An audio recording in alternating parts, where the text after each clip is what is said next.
ዛሬ ከናንተ ጋር እንድንመለከተው የምፈልገው የመጽሐፍ ቅዱስ ክፍል በዕብራውያን ምዕራፍ 12 ከቁጥር 2 ላይ ያለውን ሐሳብ ነው።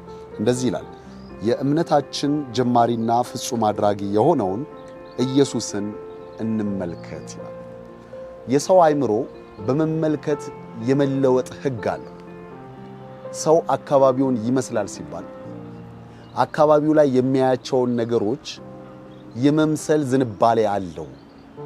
ሰው ጓደኛውን ይመስላል።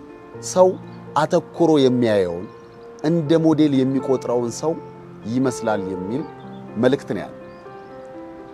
መጽሐፍ ቅዱሳችን በተለይ በዕብራውያን ምዕራፍ 11 ላይ የተለያዩ የእምነት ጀግኖችን እየጠቀሰ ያልፍና ከነሱ ብዙ ለእምነታችን የሚሆኑ ግብዓቶችን እንድንወስድ መክሮን ምዕራፍ 12 ላይ ግን የእምነታችን ጀማሪና ፍጹም አድራጊ የሆነውን ኢየሱስ ክርስቶስን እንመልከት ይላል።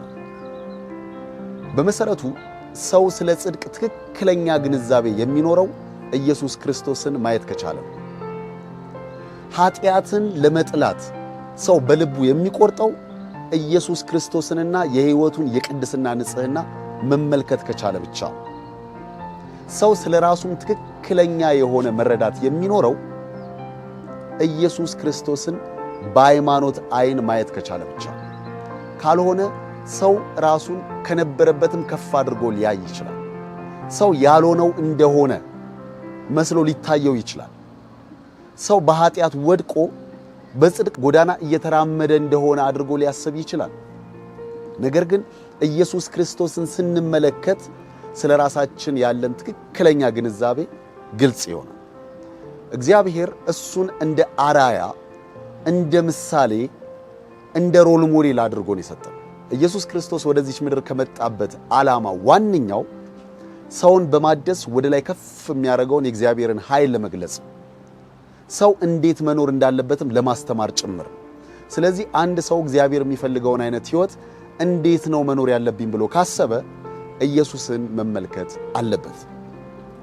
ኢየሱስ የቅድስናን ውበት በሕይወቱ ገልጾታል። ኢየሱስ የኃጢአትን ጥላቻ በማንነቱ አሳይቷል። ኢየሱስ ኃጢአትን በሚመለከት ጊዜ ከማንኛውም ሰው ሊደብቀው በማይችለው አኳኋን ለኃጢአት ያለው ጥላቻ ፊቱ ላይ ይደቀን ነበር፣ ይታወቅበት ነበር፣ ይሸማቀቅ ነበር ኢየሱስ ኃጢአትን ሲያይ። ስለዚህ እኛ ኃጢአትን መጥላት የምንችለው እሱን ስናይ፣ የኃጢአት ጥላቻን ከሱ ስንማር፣ የጽድቅን ውበት ከሱ ስንማር ነው።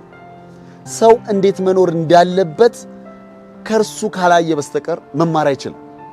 ስለዚህ ምንጊዜም በመንፈሳዊው ጎዳና እየሄድን እያደግን ወደ እግዚአብሔር ፍጹም ሙላት መድረስ የምንችለው ኢየሱስ ክርስቶስን የምንመለከት ከሆነ ብቻ ነው።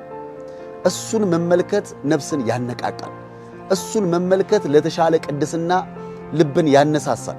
እሱን መመልከት ወደ እግዚአብሔር የበለጠ እንድንቀርብ ያደርጋል። በነገራችን ላይ ብዙ ጊዜ ከመጽሐፍ ቅዱስ ላይ የተለያዩ ትእዛዛትን፣ የተለያዩ ሥርዓቶችን፣ የተለያዩ የተስፋ ቃሎችን እናያለን። ነገር ግን እነዛ ነገሮች በጠቅላላ በክርስቶስ ሕይወት ግልጽ ሆነው ቀርበዋል። እግዚአብሔር የተለያየ ትእዛዝ በመጽሐፍ ቅዱስ ቢሰጠንም ውጤቱ ወይንም እነዛ ትእዛዝ ተፈጻሚ ሲሆኑ የሚገኘው ውጤት እንደ ኢየሱስ ክርስቶስ መኖር ነው።